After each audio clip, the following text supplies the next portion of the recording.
আজকে আমরা যে টপিকটা নিয়ে আলোচনা করব সেটি হচ্ছে transformation of sentence. Transformation of sentence,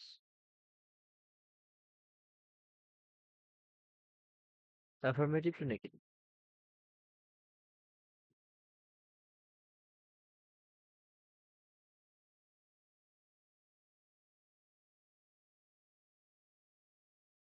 আমরা যদি যে কোনো অ্যাফার্মেটিভ সেন্টেন্সকে নেগেটিভ করতে চাই তাহলে পরে আমাদেরকে কিছু রুলস এবং রেগুলেশন ফলো করতে হবে, যেগুলা করে আমরা অ্যাফার্মেটিভ থেকে নেগেটিভে যেতে পারবো। তো প্রথম নিয়মটি হচ্ছে অনলি বা অ্যালোন যুক্ত, অনলি বা অ্যালোন যুক্ত অ্যাফার্মেটিভ সেন্টেন্সকে যদি আমরা নেগেটিভ করতে চাই তাহলে তাহলে অনলি বা অ্যালোন এর পরিবর্তে এর পরিবর্তে ব্যক্তির ক্ষেত্রে ব্যক্তির ক্ষেত্রে নান বাট, বস্তু নাথিং বাট, এবং সংখ্যা বোঝাল, সংখ্যা হলে নট মোর, নট মোর দেন। এগুলো যদি আমরা অ্যাকর্ডিংলি বসাতে থাকি তাহলে পরে আলটিমেটলি আমরা যেটা পাবো সেটা হচ্ছে একটি নেগেটিভ সেন্টেন্স। যদি আমরা এক্সাম্পল দিতে চাই, আই অনলি লাভ বুকস, এখানে অনলি আছে, তাহলে পরে এখানে আমরা নান বাট, নাথিং বাট অথবা নট মোর দেন কোনো একটা কিছু বসাবো। তো এখানে আমরা কি বসাবো? নান বাট, নাথিং বাট ও নট মোর দেন। এখানে আমরা নাথিং বাট বসাবো। কেন? কেন হচ্ছে আমরা অনলি বা অ্যালোনের পরে যে অবজেক্টটি আছে সেটার দিকে আমরা লক্ষ্য করবো। সেটি যদি ব্যক্তিবাচক হয় তাহলে সেটি আমরা নান বাট বসাবো, যদি বস্তুবাচক হয় তাহলে আমরা নাথিং বাট বসাবো। তাহলে এখানে আমরা দেখতে পাচ্ছি দ্য বুকস, বুকস হচ্ছে একটি মেটেরিয়াল, মেটেরিয়াল নাউন, মেটেরিয়াল। বুক তো একটা ম্যাটেরিয়াল, ম্যাটেরিয়াল নাউন না বলে এটা প্রপার নাউনও বলা চলে যদি নির্দিষ্ট গ্রুপের কথা উল্লেখ করা হয়। সো আমরা কি লিখবো যে nothing but I nothing but love books, that's enough. এখন সেকেন্ড রুল,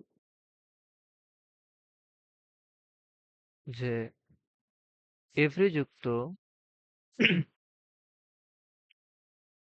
এভরি যুক্ত affirmative sentence,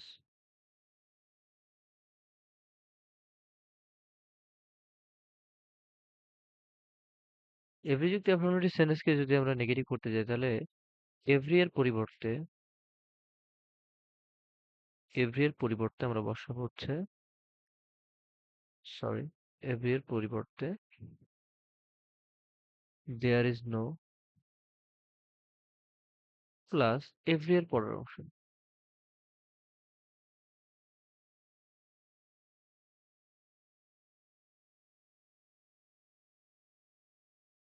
plus but plus বাকি অংশ।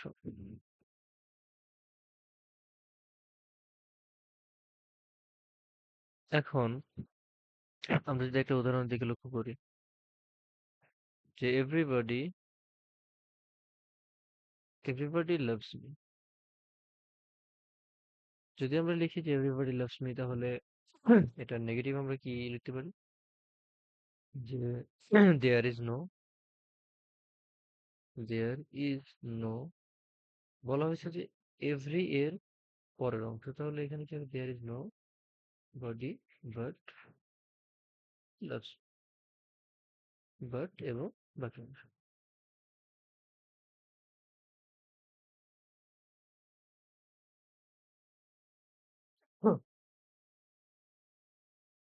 নাম্বার 3, যদি কোনো সেন্টেন্সে must, have to, has to থাকে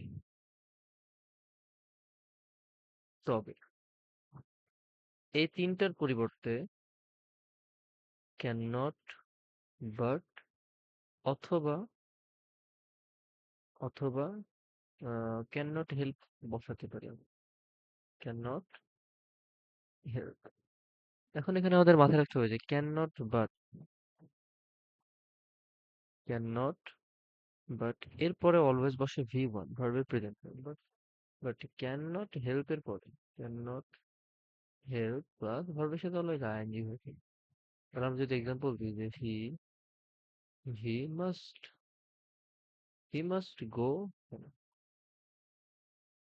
তাহলে এটির নেগেটিভ কি হবে? তাহলে নেগেটিভ হবে হচ্ছে he can not but go go, অথবা he can not help going home. আশা করি বুঝতে পেরেছি আমি। এখানে তিনটার ক্ষেত্রে আমরা ক্যান নট বার অথবা ক্যান নট হেল্প ইউজ করতে পারি, কিন্তু আমাদের মনে রাখতে হবে যে ক্যান নট বাট যখন আমরা ইউজ করবো তখন ভি ওয়ান হবে, এবং ক্যান নট বাট হেল্প যখন আমরা ইউজ করবো তখন অলওয়েজ আমরা ভার্বের সাথে আইএনজি দিয়ে থাকবো আর কি।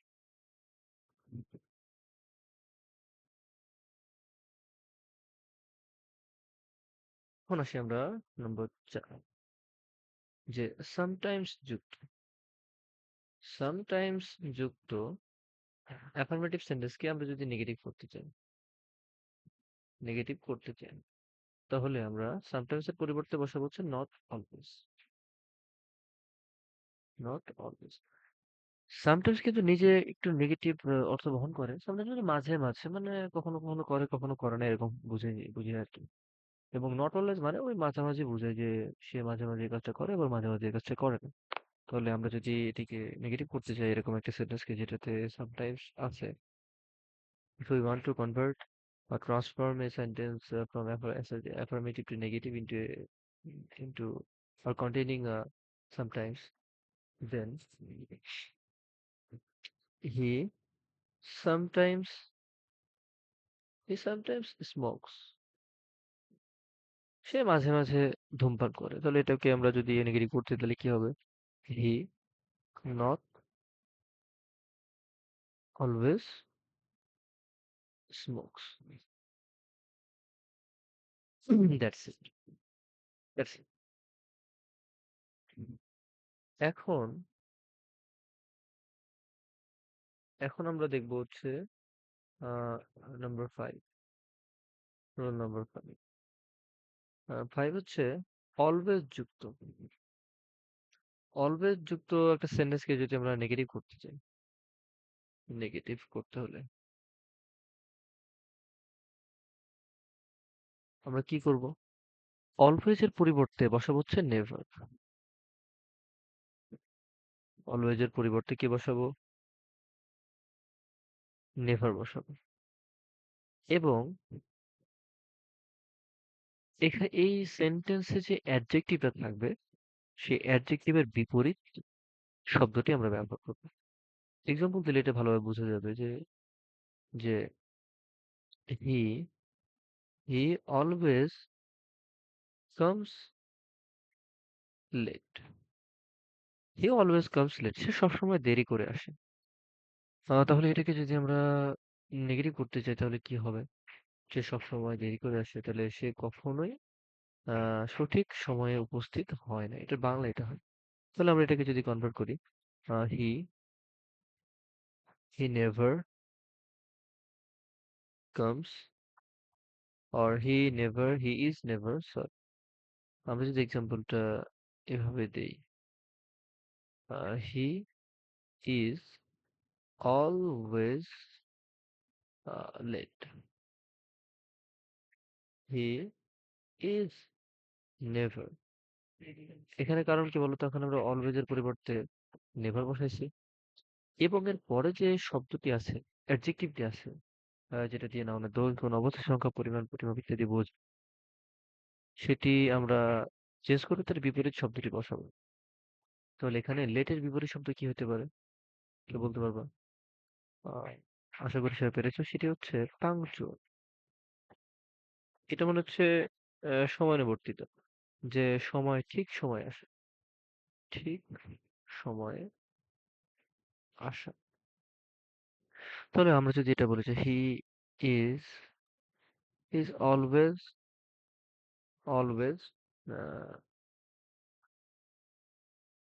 He always tales truth. এটা যদি আমরা নেগেটিভ করতে চাই তাহলে কি হবে? হি নেভার টেলস এ লাই। এখানে অলওয়েজ এর পরিবর্তে বসছে নেভার এবং ট্রুথ এর বিপরীত শব্দ লাই বসছে। এখন কিছু কিছু সেন্টেন্স আছে যেগুলোর সাধারণত অ্যাডজেক্টিভ কে পরিবর্তন করলে পরে আমরা সেটাকে নেগেটিভ করতে পারি। শব্দের বিপরীত শব্দ ব্যবহার করি। শব্দের অপোজিট ওয়ার্ড ব্যবহার করি।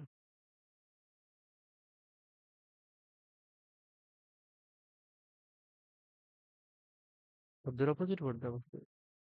সেটি হচ্ছে যে he is a good boy.